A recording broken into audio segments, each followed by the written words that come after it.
Let's build a casket spray.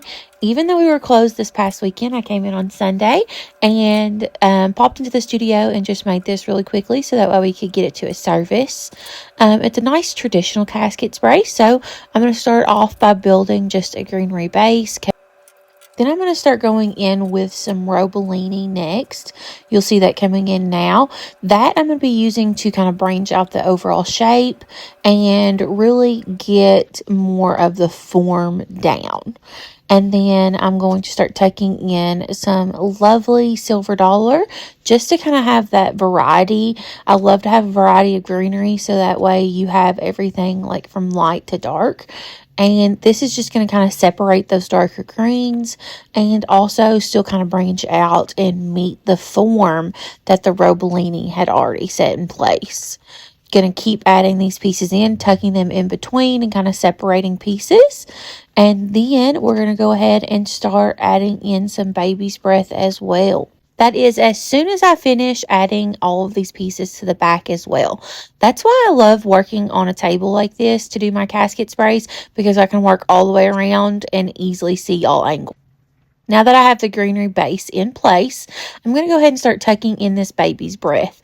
Now, my main priority with this is to make sure I have it spread out and make sure I have it everywhere so that way it also adds to the overall form of the shape that we are creating, but to also not overkill. I don't want to like separate that greenery too much. I want the greenery to be a main focus, but just having like small trickles of baby's breath throughout it so that way you have that little white pop between the flowers that's going to be going in next.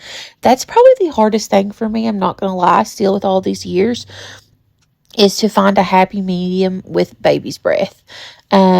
Not one of my favorite things to work with as a designer. However, it's still one of those pieces that, so anytime I'm ever using it in a piece with something like red roses, I try to make sure it's not too much or it's not too overpowering, because I still want those red roses to be the one things that are projecting and standing out the most. So the first stem of flowers that I'm going to be adding are our heart roses. Those are the ones that are a little bit of a deeper burgundy and they have a ruffly edge to them. They're so pretty.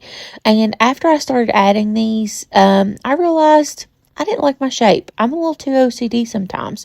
So I started tweaking some of the Robellini stems and I cut them down to where they weren't so branched out and they had more of a pointed shape to them. That way I could control the shape a little bit more. And then I continued going back in with those heart roses. I wanted to make sure those were spread out throughout the whole entire piece, just giving overall balance to every. These are what I would consider more of my focal flowers, so that's why I started with those. They have that ruffly shape and they open up a little bit wider than your traditional rose, so I want to make sure they were spread throughout first.